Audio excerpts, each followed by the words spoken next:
we have another technique today, that is the centrifugation. तो बेटा देखो, सेंट्रीफ्यूगेशन की हम बात करते हैं तो सेंट्रीफ्यूगेशन क्या है? अगर हम बात करें इसके प्रिंसिपल की, कोई आपसे पूछता है कि भाई what is the principle of centrifugation, आप ये बोलोगे कि भाई अगर हमने कोई कंपोनेंट लिया है, एक ऐसा मिक्सचर लिया है जिसमें पार्टिकल्स, एक तो हैवियर पार्टिकल्स हैं और एक लाइटर पार्टिकल्स हैं। पहली बात, मिक्सचर को सेपरेट कर रहे हैं तो मिक्सचर लेना है हमें। और सेंट्रीफ्यूगेशन में कैसा मिक्सचर होना चाहिए? एक ऐसा मिक्सचर जिसके अंदर जो कंपोनेंट्स हैं एक तो हैवी हैं, एक लाइटर पार्टिकल्स हैं। So when the mixture containing heavier as well as lighter particles are rotated at a very high speed, है ना, जब हम इसको क्या करते हैं, बहुत हाई स्पीड से रोटेट कराते हैं तो क्या होता है बेटा कि जो लाइटर पार्टिकल्स हैं they come at the surface and we can easily separate it out. तो इस तरह का ये जो this is the principle of centrifugation. I repeat कि when the mixture containing lighter and the heavier particles are rotated at a very high speed, lighter particles come at the surface. This is called centrifugation, or we can say this is the principle of centrifugation as well. तो इसको आप लोग बेटा बहुत अच्छे से, बहुत ही बेहतरीन तरीके से इसको आप कर लें। इसमें जैसे कि बेटा हमने क्रीम लिया, सॉरी हमने मिल्क लिया, और हमें क्या करना है, देखो मैंने ये लिखा भी है, जैसे मान लो अगर आपको क्रीम को सेपरेट करना है मिल्क से, तो बेटा आपको पता ही होगा कि मिल्क के अंदर जो है वैसे तो कई सारे कंपोनेंट्स होते हैं, बट जो मेजर कंपोनेंट होता है वो होता है मिल्क में, वो है हमारा cream and the water, and cream is lighter than the water particles. So when we rotate them at a very high speed, कई बार आपने घर में देखा होगा कि मैनुअली भी करते हैं, जैसे घी वगैरह निकालना, ये सब चीज़ों, चर्निंग ऑफ मिल्क भी कहते हैं इसको आम बोल चाल में, तो हम इसको मैनुअली भी कर देते हैं, आजकल मशीनें भी हैं। तो उसमें हम क्या करेंगे, जब इसको मिल्क को चर्न करते हैं तो हमारा जो क्रीम है they come at the surface and we can separate it out. इसके बेटा अगर हम बात करें जैसे सर और कहीं पे एप्लीकेशन, तो बेटा जैसे मान लो आप लोगों ने कभी लैब वगैरह में कभी गए हो आप, जैसे कि जहाँ पे ब्लड के जो लैब्स होते हैं वहाँ पे आपने सुना होगा कि भाई ब्लड में से प्लाज्मा निकाला जाता है, आरबीसी निकाला जाता है, तो वहाँ पर भी बेटा सेंट्रीफ्यूगेशन टेक्निक यूज होती है। हमारा जो वॉशिंग मशीन होता है बेटा, उसमें भी एक तरह से आप कह सकते हो कि सेंट्रीफ्यूगेशन का कंसेप्ट लगता है।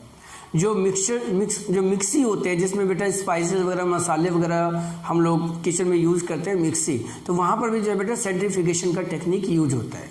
तो हालांकि देखने में हर जगह थोड़ा सा अलग अलग एप्लीकेशन लग रहा है, but the basic concept is same in all cases and that is the centrifugation. तो होप कि ये क्लियर होगा, बहुत ही सिंपल सा है सेंट्रीफ्यूगेशन, इसको आप लोगों ने समझ लिया होगा। सेकेंड है बेटा हमारा सब्लिमेशन। सब्लिमेशन जो है बेटा क्या होता है कि देखो इन जनरल क्या होता है कि अगर मान लें हमारे पास सॉलिड है, सॉलिड को हम हीट करते हैं तो वो लिक्विड में कन्वर्ट होता है, और लिक्विड को अगर हम हीट करते हैं बेटा, इसको लिक्विड को हीट करते हैं तो वो गैस में कन्वर्ट होता है। But there are some substances which directly converted from solid to gaseous form. तो ऐसे सब्सटेंसेस जो सॉलिड से डायरेक्टली गैस में कन्वर्ट होते हैं without going in the liquid state is called sublimable substance, and the process is called sublimation. I repeat, there are some substances which gets converted from solid to gaseous state without going into the liquid state is called sublimable substances, and the process is called sublimation.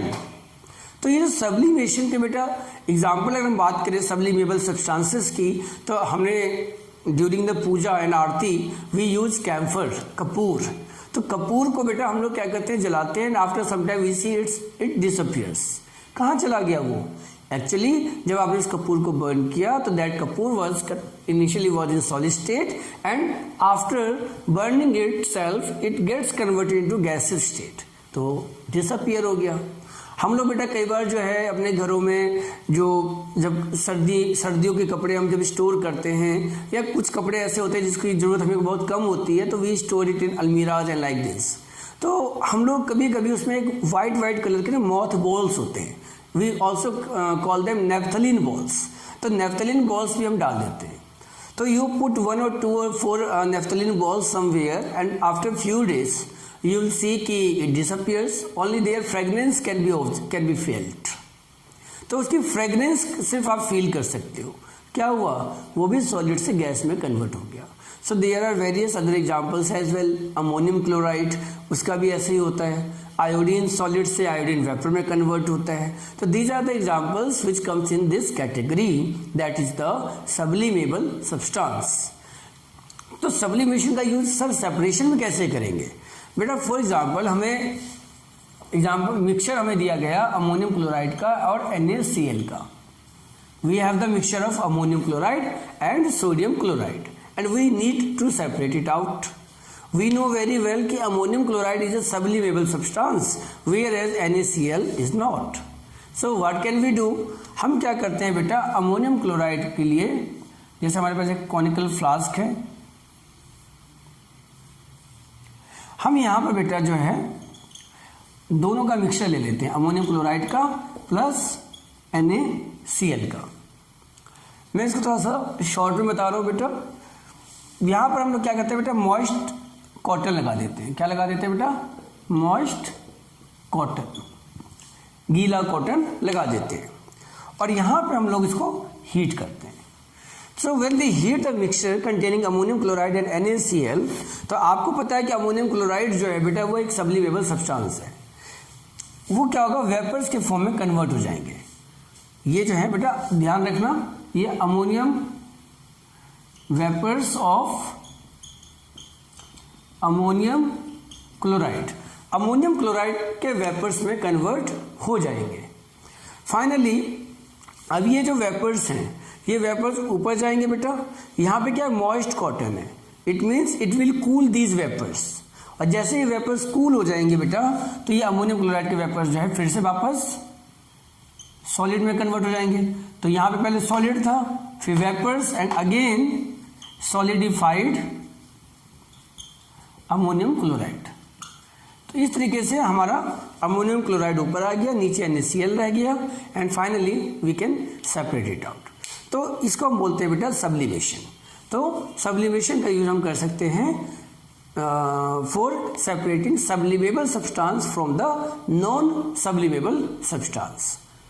उम्मीद है समझ में आ गया होगा आप लोगों को। उसके बाद बेटा देखो मैग्नेटिक सेपरेशन। तो जब हम मैग्नेटिक सेपरेशन की बात करते हैं बेटा, जाहिर सी बात है वर्ड से पता चल रहा है कि separation of substances using the magnet, और you can say separating the components from the mixture using the magnet.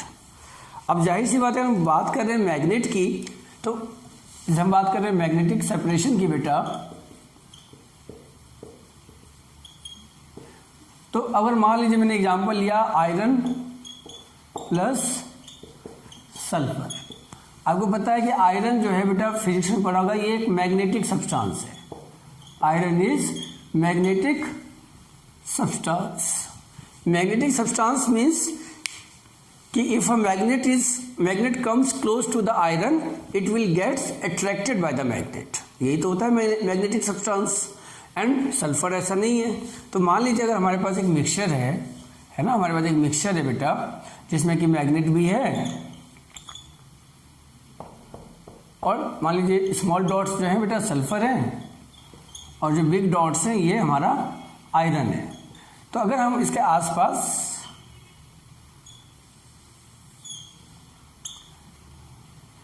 ठीक है, ये हमारे पास एक मैग्नेट है, दिस इज मैग्नेट।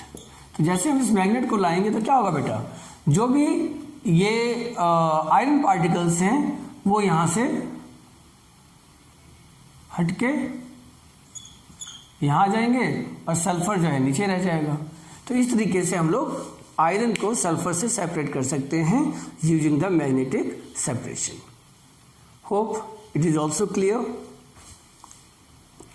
उसके बाद बेटा हमारा नेक्स्ट है क्रोमेटोग्राफी। तो बेटा क्रोमेटोग्राफी जो है बहुत ही इंपॉर्टेंट टॉपिक है, not because it's difficult, it's because कि इनमें से अभी तक हमने जितने भी करे अगर सबसे ज़्यादा पूछे जाने के चांसेस हैं तो वो है बेटा हमारा मैग्नेटिक सेपरेशन के क्रोमेटोग्राफी का। तो क्रोमेटोग्राफी बेटा क्या करता है कि इसकी जो एक्चुअल मीनिंग है, क्रोमेटोग्राफी में दो वर्ड है क्रोमा एंड ग्राफी। जहाँ पे क्रोमा का मतलब होता है बेटा कलर एंड ग्राफी का मतलब होता है राइटिंग।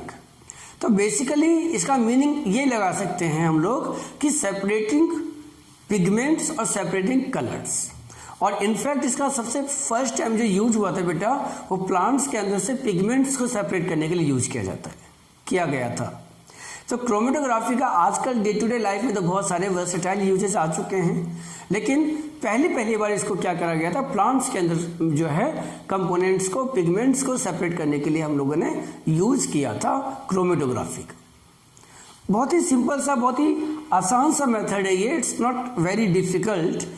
अब जैसे कि देखो बेटा, अच्छा आजकल जैसे ब्लड वगैरह के अंदर से भी पिगमेंट्स आपने देखा होगा कि भाई जैसे हम लोग कई बार चेक करते हैं, किसी का ब्लड सैंपल चेक करते हैं और ये चेक करते हैं कि भाई इसके अंदर कोई ऐसे अनवांटेड सब्सटेंसेस तो प्रेजेंट नहीं है, लाइक ड्रग्स वगैरह, ये सारी चीज़ें। तो वहाँ पर भी बेटा हम क्या करते हैं, पिगमेंटेशन ही करते हैं।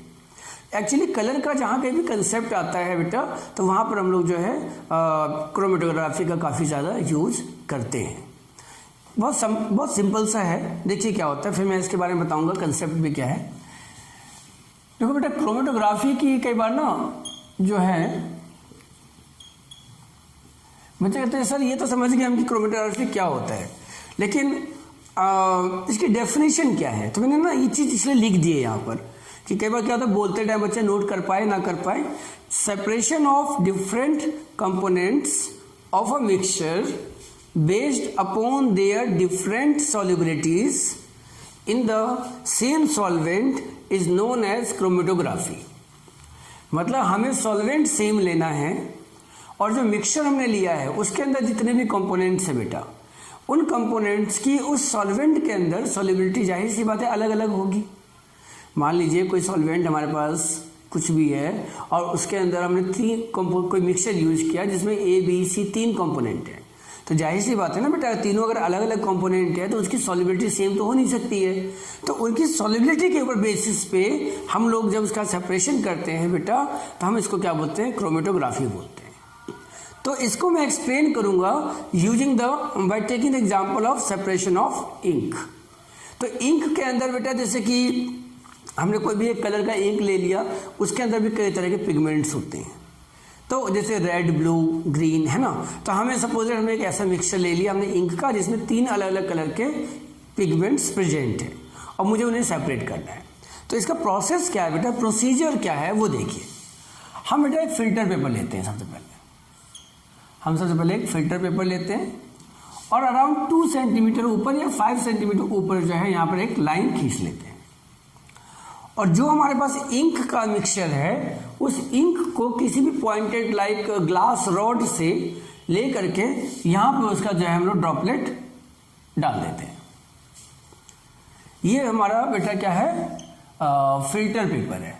वैसे जरूरी नहीं कि फिल्टर पेपर ही यूज कर सकते हैं हम लोग, और भी लैब के अंदर इसके लिए अलग से भी पेपर आता है, आई थिंक उसको बोलते हैं वॉटमान पेपर, तो उसका भी यूज किया जाता है। और ये हमारा क्या है, इंक का ड्रॉपलेट है। क्या बेटा, ये इंक का ड्रॉपलेट है। अब हम क्या करते हैं कि बेटा हमने एक ग्लास जार ले लेना है।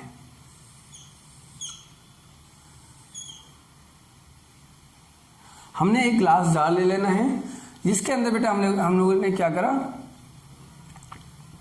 एक सुटेबल सॉल्वेंट, हमने एक सॉल्वेंट यूज कर लिया। अब इस फिल्टर पेपर को हम क्या करते हैं बेटा, एक ग्लास रॉड लगाते हैं। जैसे ये मान लीजिए एक पेज, ये फिल्टर पेपर है और ये ग्लास रॉड है, तो इसको हम क्या करते हैं, इस तरीके से इसको करके और उसके बाद जो है हम इस जार के अंदर रख देते हैं। हम क्या करेंगे बेटा, इस फिल्टर पेपर को इस आयरन रॉड के सपोर्ट से हम उसको इसके अंदर रख देते हैं। हम इस बात का ध्यान रखते हैं बेटा कि ये जो ड्रॉपलेट है, इंक का ड्रॉपलेट जो है, it should not touch the solvent. वो सॉल्वेंट को टच ना करे, नहीं तो क्या होगा, डिजॉल्व हो जाएगा, वो फिर सेपरेट कहाँ हो पाएगा।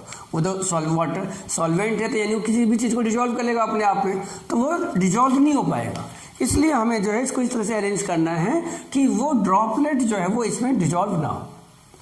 हम यहाँ पर, this is glass rod, lab के अंदर अवेलेबल होता है। इस ग्लास रॉड के सपोर्ट से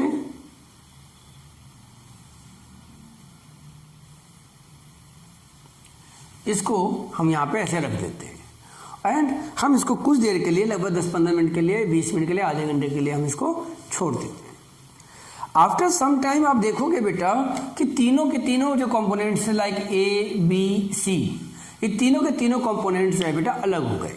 यानी अगर आप फिल्टर पेपर को जब आप निकालोगे तो आप देखोगे कि ये ए बी सी इस तरह से तीनों के तीनों कंपोनेंट्स जो है बेटा सेपरेट हो गए। ये जो सेपरेशन जो दिखता है इसको बोलते हैं बेटा क्रोमेटोग्राम। क्या बोलते हैं इसको हम लोग? क्रोमेटोग्राम। क्रोमेटोग्राम हो सकता है वो वर्ड ना दिख रहा हो बेटा लास्ट में आपको। Chromatogram, CHROMOMATOGRAM, chromatogram. तो ये जो पॉइंट ए बी सी, जो तीनों कंपोनेंट्स जो अलग हुए किस बेसिस पे थे बेटा? हमने क्या लिखा? डिफरेंट सॉल्युबिलिटीज। इसका मतलब ये हुआ कि जो ज्यादा सॉल्युबल था, मतलब तीन कंपोनेंट थे हमारे पास, कुछ ज्यादा सॉल्युबल थे, कुछ कम सॉल्युबल थे, तो वो सॉल्वेंट, जैसे ही सॉल्वेंट की क्या खास बात है बेटा, इस पेपर में ना ये ऊपर की तरफ जाता है। कैपिलरी एक्शन पढ़ा होगा आप लोगों ने कभी, तो कैपिलरी एक्शन की वजह से ये सॉल्वेंट जो है, जैसे मालूम दिया जलाते हैं, तो दिया जलाते हैं बेटा, तो उसका जो क्या बोलते हैं उसको, जिसको हम बर्न करते हैं, तो पूरा का पूरा ऑयल में या घी में ड्रॉप नहीं रहता, उसका बस टिप रहता है ऊपर, बाकी जो है थोड़ा सा वो नीचे डिप रहता है। हम तो बेटा बर्न करते हैं किस में? टिप को बर्न करते हैं मैच स्टिक से, बट वो ऑयल या घी अपने आप ऊपर आता रहता है। This is called capillary action. Roots क्या करते हैं? जो रूट्स तो सॉइल में टच होते हैं, लेकिन वाटर या मिनरल पूरे प्लांट को मिलता है। किससे मिलता है वो? कैपिलरी एक्शन की वजह से। तो this is all about capillary action. तो ये चीज हो गई। जैसे हम लोग कई बार जब कोल्ड ड्रिंक्स वगैरह लेते हैं तो जो स्ट्रॉ यूज करते हैं हम लोग, तो एक बार हम उसको नो डाउट की थोड़ा सा प्रेशर को रखते हैं अपनी तरफ, बट वो अपने आप ऊपर फिर धीरे धीरे ऊपर आता रहता है हमेशा। तो वो क्या है? अगेन वो भी एक तरह का कैपिलरी एक्शन कह सकते हो आप। तो यहाँ पर जब ये सॉल्वेंट ऊपर जाएगा बेटा, तो इस मिक्सचर के अंदर जो कंपोनेंट सबसे ज्यादा सॉल्युबल था उसके साथ वो सबसे दूर तक जाएगा, जो उससे कम सॉल्युबल था वो बीच में ही रह जाएगा, और जो लीस्ट सॉल्युबल था वो कहेगा नहीं भाई तुम जाओ, मैं नहीं जाने वाला आपके साथ, वो अपना यहीं पे कहीं आसपास सेटल डाउन हो जाएगा। तो इस तरीके से on the basis of solubility they will separate themselves in different components forming a chromatogram and this is called chromatography। तो ये इस तरीके से आप कह सकते हो कि हम क्रोमेटोग्राफी का यूज करते हैं बेसिकली पिगमेंट्स को या कलर्स को सेपरेट करने के लिए। आई होप कि आपको ये सारी चीज़ें अभी तक क्लियर हो गई होंगी। अगर फिर भी कोई डाउट आता है बेटा तो अपने क्लासेस में डिस्कस करें आप लोग, डाउट्स क्लासेस में कवर करेंगे इसको। ठीक है बेटा, ये था क्रोमेटोग्राफी जिसमें हमने इंक का सेपरेशन लेकर के इसको एक्सप्लेन किया। नेक्स्ट टॉपिक है बेटा हमारा डिस्टिलेशन। देखो बेटा डिस्टिलेशन जो है, मैंने आपको स्टार्टिंग में जो लास्ट क्लास था, लास्ट जो लेक्चर थी मेरी, तो मैंने आपको कहा भी था कि हम लोग जब बेटा कंडेंसेशन और इवेपोरेशन पढ़ते हैं तो वहाँ पे तो हम तो ये करते हैं भाई कूलिंग और हीटिंग की बात करते थे, और वहाँ पर हम ये भी बता देते हैं आपको कि भाई हम लोग ना इनका यूज़ बेसिकली करते हैं चीज़ों को कई बार प्यूरिफाई करने के लिए भी करते हैं। आपने सुना भी होगा डिस्टिल्ड वाटर। तो बेटा डिस्टिल्ड वाटर क्या होता है, कहाँ से आता है? वो डिस्टिलेशन से ही आता है। हम क्या करते हैं उसको, जो हमारे पास वाटर है उसके अंदर कोई इम्प्योरिटी प्रेजेंट है, हम उसको डिस्टिलेशन करवाते हैं। क्या करवाते हैं डिस्टिलेशन में? उसको पहले उसको हम इवेपोरेट करते हैं। इवेपोरेट करने से जो प्योर जो भी वाटर है ना, और उसके अंदर थोड़ी सी इम्प्योरिटी है, हाँ ये मान के चल रहे हैं हम लोग कि जो लिक्विड हम ले रहे हैं वो वोलेटाइल होना चाहिए और जो इम्प्योरिटी है वो नॉन वोलेटाइल होना चाहिए। ऐसा ना हो कि दोनों के दोनों ही वोलेटाइल हो, तो हीट करेंगे तो दोनों ही ऊपर आ जाएंगे, तो उस केस में डिस्टिलेशन इज नॉट पॉसिबल। तो हम क्या करते हैं बेटा, हमने जो वाटर और कोई इम्प्योरिटी प्रेजेंट है उसके अंदर, हम उसको हीट करेंगे। Water vapours will gets evaporated and converted into vapours. अब वो वेपर बेटा ऊपर जाएगा, ऊपर जाने के बाद कुछ देर के बाद क्या होगा, कूल तो होगा ही। तो कूल होगा तो वापस से क्या बनेगा, वो वाटर बनेगा। बट हम उस वाटर को वापस नीचे नहीं आने देंगे, हम उसको किसी सुटेबल टेक्निक से, कोई फनल का यूज करके, कोई पाइप का यूज करके उसको दूसरे कंटेनर में पास करा देंगे। तो वो जो वाटर आएगा बेटा उसके वो बिल्कुल प्योरेस्ट फॉर्म होगा and that will be known as distilled water and the process is called distillation. ये तो एक एप्लीकेशन है डिस्टिलेशन का।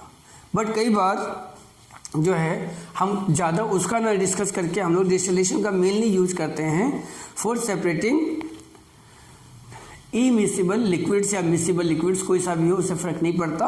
बट अगर हमारे पास कोई दो लिक्विड हैं, बट कंडीशन ये है कि बॉइलिंग पॉइंट डिफरेंस जो है क्या होना चाहिए उनके बीच में 25 केल्विन से ज़्यादा होना चाहिए।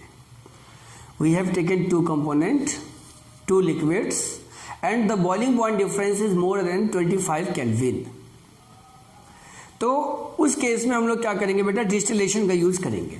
कई बार डिस्टिलेशन को बेटा सिंपल डिस्टिलेशन भी कहते हैं, because distillation is of two type, simple and fractional distillation. तो basically right now we are discussing the simple distillation. तो कंडीशन क्या है सिंपल डिस्टिलेशन के लिए बेटा, कि जो दो कंपोनेंट हम ले रहे हैं, जैसे एसीटोन एंड वाटर लिया हमने, तो उनके बीच में बॉइलिंग पॉइंट का डिफरेंस क्या होना चाहिए, मोर देन 25 केल्विन। ये मैं बताता हूँ क्या होता है एक तरह से बेटा। जैसे आप लोगों ने स्कूल में, जिस स्कूल में आप लोग जाते होंगे, जाहिर है कि उस स्कूल में जो है वेरी वेरी स्मॉल किड्स भी होंगे, छोटे छोटे बच्चे होंगे। तो वो जो छोटे छोटे बच्चे होंगे बेटा, जैसे नर्सरी LKG, तो जैसी बेल रिंग हुई, डिस्पर्सल की जो बेल रिंग होती है बेटा, तो डिस्पर्सल होते ही ऐसा नहीं होगा कि सारे बच्चों को एक साथ छोड़ दिया जाता होगा। आपको बड़े बच्चों को कहा जाता है बेटा आप लोग थोड़ा सा वेट करिए, और जो स्मॉल किड्स हैं उनको धीरे धीरे बाहर निकाला जाता होगा कैंपस से, सो दैट कि कहीं वो जो है भीड़ भाड़ में वो हर्ट ना हो जाए, कुछ ऐसा ना हो जाए, इसलिए ऐसा करते हैं। तो यहाँ पर भी वैसा ही कुछ समझ लीजिए। मान लीजिए मेरे पास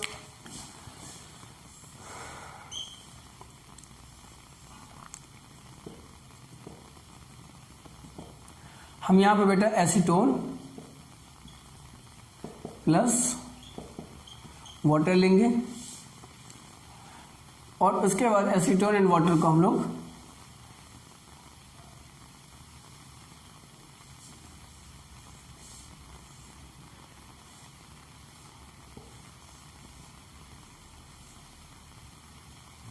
इस तरह से कुछ जो है हम लोग एक सब क्या कहते हैं इसको, ट्रांसफर फनल कहते हैं इसको हम लोग। तो हमने एसीटोन एंड वाटर लिया बेटा, इसको हमने हीट किया, और एक्यूरेट रिजल्ट के लिए या प्रॉपर ऑब्जर्वेशन के लिए हम लोग यहाँ पर एक थर्मामीटर भी बेटा लगा सकते हैं।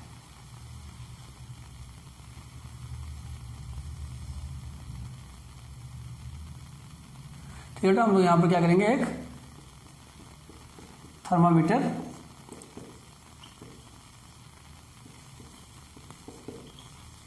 ठीक है। अब हम क्या करेंगे बेटा, जैसे अब हमें पता है कि एसीटोन एंड वाटर दोनों हैं, एसीटोन का बॉइलिंग पॉइंट कितना है 329 केल्विन। आपने इसको हीट किया, जैसे ही 329 केल्विन टेम्परेचर पहुंचेगा वो आप थर्मामीटर पे दिख जाएगा आपको। तो क्या होगा बेटा, acetone will start converting into vapours. जब वो वेपर्स में कन्वर्ट होंगे तो जाहिर सी बात है तो ऊपर जाएंगे, और ऊपर जाते हैं तो फिर वो वापस से कूल डाउन होकर के यहाँ पर जाए, इस तरह से इधर जो है आपका एसीटोन कलेक्ट हो जाए। फिर वाटर को देने के बाद जब तक वाटर का बॉइलिंग पॉइंट आएगा 373 केल्विन, तब तक क्या होगा, all the acetone will have been separated out. तो यही हमारा जो है क्या है बेटा, सिंपल डिस्टिलेशन कहलाता है। तो इस तरह से अभी तक हमने क्या क्या पढ़ा बेटा, हमने सबसे पहले जो है सेंट्रीफ्यूगेशन करा, फिर इसके बाद हमने सेपरेटिंग फनल करा। सेपरेटिंग फनल के लिए, अच्छा सॉरी सेपरेटिंग फनल बेटा मिस हो गया, सॉरी उसके लिए बेटा। Separating funnel is used for immiscible liquids, है ना, ये पहले भी आप लोग पढ़ चुके हैं। इमिसिबल लिक्विड जैसे ऑयल एंड वाटर है, आपको पता है कि बेटा हम लोगों के पास जैसे ऑयल और वाटर कई बार अगर एक्सीडेंटली भी कई बार स्पिल हो जाता है, तो आपने सुना भी होगा कई बार जो ऑयल टैंकर्स वगैरह जो होते हैं वो स्पिल कर देते हैं बहुत सारा ऑयल वाटर वहाँ पे ओशियंस वगैरह में, तो वो वहाँ के लिए काफ़ी ज़्यादा हार्मफुल हो जाता है, क्योंकि जो हमारा ऑयल जो है वो एक सेपरेटिंग एक लेयर बना लेता है, क्योंकि उसकी डेंसिटी कम होती है वाटर से, तो पानी में मिक्स नहीं होता, वो एक लेयर बना देता है। तो मतलब ये इमिसिबल लिक्विड्स के लिए है बेसिकली, जैसे कि हमने एग्जांपल में जैसे ऑयल प्लस वाटर। तो अब हम क्या करते हैं कि इस तरह से हमारे पास एक सेपरेटिंग फनल होता है।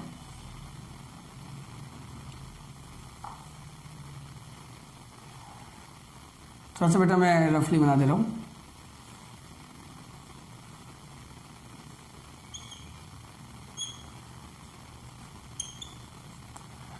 यहाँ पर बेटा नॉब होता है, अब यहाँ पर क्या है बेटा कि देखो ये अभी मिक्सचर है, लेकिन मिक्सचर है, लेकिन इसमें होगा क्या कि ये मिक्सचर में एक अलग लेयर होगी और एक अलग लेयर होगी, क्योंकि जिसकी डेंसिटी ज़्यादा है ये ऑयल है और ये हमारा वाटर है।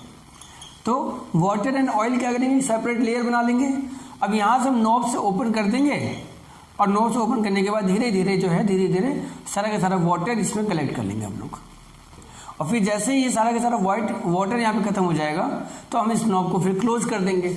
तो ये जो है इसको हम सेपरेटिंग फनल कहते हैं इस चीज़ को। तो इस तरह से जब भी हमारे पास कोई इमिसिबल लिक्विड्स हो, यानी आपस में मिक्स न होने वाले लिक्विड हो और उनको अगर हमें सेपरेट करना है तो we can use separating funnel.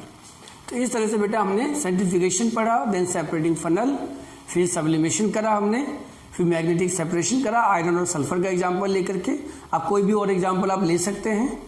और उसके बाद हम लोगों ने बेटा करा क्रोमेटोग्राफी, बहुत ही इंपॉर्टेंट टॉपिक है बेटा, जिसमें क्रोमेटोग्राम वगैरह बनाना कैसे होता है सारी चीज़ें हमने करी और ये उसकी डेफिनेशन भी बताई मैंने आपको। देन उसके बाद बेटा हमारा आया सिंपल डिस्टिलेशन। आई रिपीट, ये जो हमने डिस्टिलेशन कराया बेटा, this is the example of simple distillation. Okay बेटा, अब हमें करना है फ्रैक्शनल डिस्टिलेशन और उसका एक एप्लीकेशन कि भाई एयर के कंपोनेंट्स को कैसे हम लोग सेपरेट आउट करते हैं। ठीक है बेटा, तो चलिए अब हम लोग जो है इसको करते हैं। ओके।